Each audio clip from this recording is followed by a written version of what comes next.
Je n'écris pas sans musique. Chaque scène a son morceau qui lui correspond.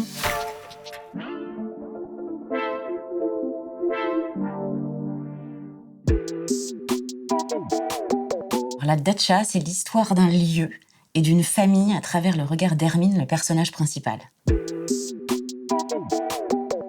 Parce que les lieux, ça peut nous révéler, ça peut nous détruire, ça peut nous aider à nous construire. Mais après, j'avais vraiment envie d'écrire dans un hôtel, parce que la datcha, c'est un hôtel, et c'était un contexte qui me poursuivait depuis déjà quelques années. Et finalement, un homme peut révéler aussi un lieu, comme le lieu peut aider un homme à se révéler et à construire son histoire, et à le faire avancer et évoluer aussi dans le temps. Je crois que la famille et le passé, en tout cas, qui peut être raccroché à cette famille, ça finit toujours par nous rattraper. Mais après, on peut aussi prendre sa vie et son destin en main et se construire sa propre famille. Et c'est toute la quête d'Hermine dans la datcha, c'est que sa question permanente, c'est où est-ce qu'elle doit aller et où est-ce qu'elle doit être.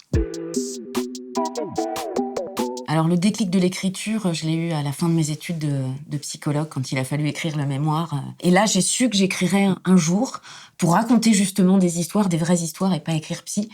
Et puis après, je suis devenue maman, et ça a été le deuxième déclic pour me dire que là, maintenant, j'étais capable de me lancer dans l'écriture d'un roman. C'est de plus en plus souvent des personnages qui débarquent dans ma vie. Hermine et Jo et Macha, les propriétaires de l'hôtel, mais sont arrivés, tels qu'ils sont dans le roman, avec leurs valises et leurs histoires respectives. Dans la géographie, voilà, ça se passe dans le Luberon, c'est une région qui me tient à cœur. Après, je pense aussi que la datcha, le roman, tout ce qui s'y passe, toute l'atmosphère qu'il peut y avoir dans cet hôtel, c'est encore une fois un refuge inconsciemment que j'ai trouvé dans l'écriture pour répondre un petit peu à la situation actuelle. 9 romans, 9 femmes. Pour la petite histoire, elles prennent toutes 1 an en même temps que moi.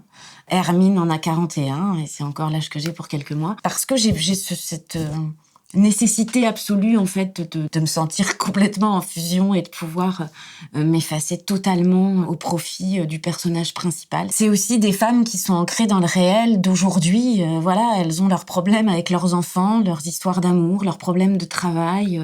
Je me reconnais fatalement en elles, et pourtant elles sont radicalement différentes de moi. Ça sort pas de quelque chose que j'aurais pu traverser.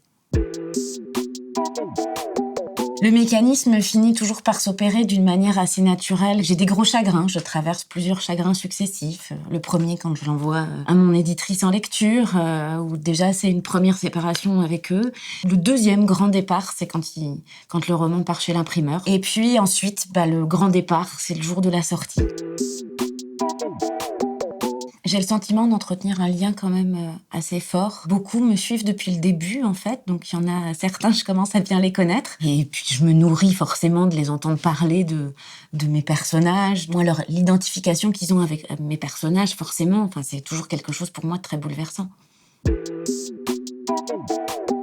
J'ai eu la chance d'aller plusieurs fois en Russie pour la promotion de mes romans, et j'y ai vécu une expérience émotionnelle très forte, assez bouleversante, dans la rencontre avec mes lectrices et lecteurs russes, avec la maison d'édition russe qui défend mes romans. Et pendant ces voyages, en fait, je n'étais qu'avec des Russes.